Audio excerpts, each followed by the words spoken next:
स्वागत है मेरे यूट्यूब चैनल प्राइमरी स्कूल की पाठशाला में। आज हम चर्चा करेंगे सप्ताह 11 में सब जो शाब्दिक आकलन गणित का होना है उसके विषय में। तो बिना देरी किए आइए समझ लेते हैं कि हमें बच्चों का आकलन किस प्रकार से करना है। जैसे कि आपको पता है कि 11 और 22वें सप्ताह में हमें गणित में आकलन करना है, जबकि भाषा में हमारा 9 और 18वें सप्ताह था। तो भाषा का हमारा शाब्दिक आकलन खत्म हो चुका है और इस सप्ताह हमें गणित में आकलन करना है। तो गणित में हमें 10 कार्यपत्रक मिलेंगे कार्यपुस्तिका से, वो प्रतिदिन बच्चों को भराने हैं। उसके बाद हमें ग्रुप समूह का निर्धारण करना है, जो बच्चे हमारे पिछड़ गए हैं उन पर रेमेडियल कार्य करना है। तो आइए कुछ प्रमुख बिंदु समझ लेते हैं कि हमें शाब्दिक आकलन गणित में किस प्रकार से करना है। तो शाब्दिक आकलन के लिए 10 सप्ताह में शिक्षण कार्य जो हमने किया है और बच्चे की प्रगति का हम आकलन करेंगे। उसके लिए हमें कक्षा 1 और 2 के लिए 10-10 कार्यपत्रक कार्यपुस्तिका में दिए हुए हैं। शाब्दिक आकलन के लिए प्रतिदिन एक कार्यपत्रक हमें बच्चों से हल कराना है। तो ये देख लीजिए हमें किस प्रकार से कार्य करना है। शिक्षक क्या करेगा कि उदाहरण देकर श्यामपट्ट पर बच्चों को हम लोग समझा देंगे। उसके बाद जब वो हमारा पत्रक पूरा हो जाएगा, कार्यपत्रक पर बच्चे कार्य कर चुके होंगे, तो हमें कार्यपुस्तिका ट्रैकर पर बच्चों से ही निशान लगवाना है।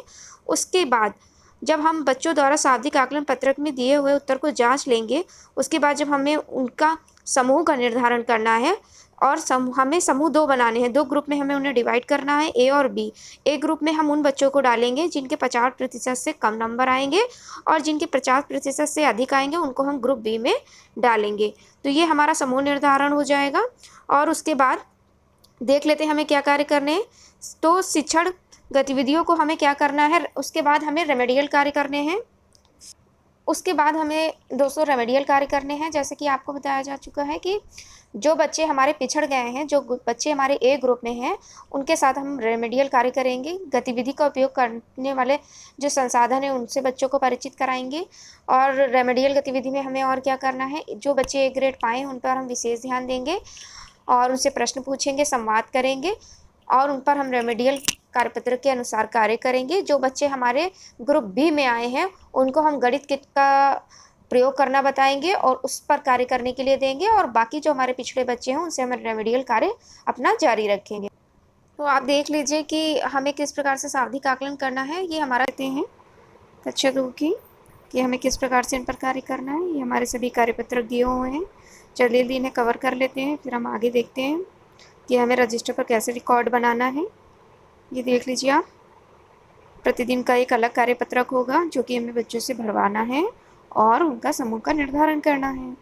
तो आप ये देख लीजिए, इसमें समान संख्या के अनुसार हमें मिलाना है कि कौन सी वस्तु 4 है या 3 है। तो ये बच्चे उस पर मिलान करेंगे। जो कर लेंगे ये कार्यपत्रक वो बी ग्रुप में आ जाएंगे, जो नहीं कर पाएंगे वो ए ग्रुप में आ जाएंगे और ए ग्रुप वालों पर हमें रेमेडियल कार्य करना है। तो ये देख लीजिए, ये हमारे 6ठे दिन का कार्यपत्रक है। इसी तरह हमारे 7वें दिन का ये कार्यपत्रक है, सब पर आपको कार्य कराना है। फिर 8वें दिन का ये कार्यपत्रक। इसी तरह हमारे सभी 10 कार्यपत्रक आप देख लीजिए। अगर आप कहेंगे तो इसका वीडियो, इस कार्यपत्रक का लिंक मैं आपको अलग से प्रोवाइड करा दूंगी।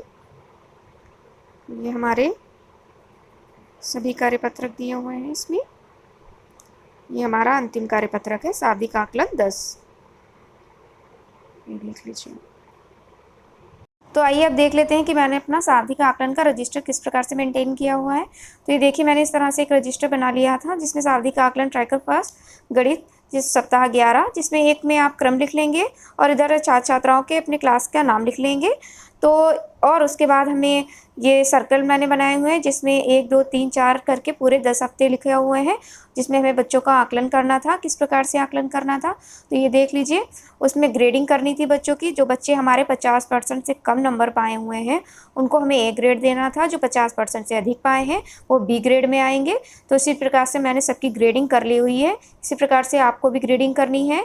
जो बच्चे ए ग्रेड में रह गए हैं आखिरी तक, उन पर हमें रेमेडियल कार्य करना है। जैसे मेरे क्लास की दिव्यांशी हो गई, अंबिका, नंदिनी, ये बच्चे जो हैं इन पर मुझे रेमेडियल कार्य करना है। शिवांशी, इन सब पर रेमेडियल कार्य करने हैं। और इन पर आप चाहें तो अलग से एक टिप्पणी का कॉलम बनाकर लिख भी सकते हैं कि आपको किस प्रकार से इन पर रेमेडियल कार्य करना है या इनको क्या दिक्कतें आ रही थी। देखिए, अगर आपने कोई कार्यपत्रक बच्चों को हल करने के लिए दिया है और बच्चा उसे पूर्ण रूप से हल कर पा रहा है तो वो हमारा बी ग्रुप में चला जाएगा, मतलब उसने पूरा अपना कार्य कर लिया है, वो बी ग्रुप में होगा 50% से ऊपर। अगर कार्यपत्रक नहीं हल कर पा रहा है तो उसको कोई ना कोई समस्या है, तो उस पर हमें रेमेडियल कार्य करने हैं। तो इसी प्रकार से देख लीजिए, बी वालों पर हमें रेमेडियल कार्य नहीं करना है।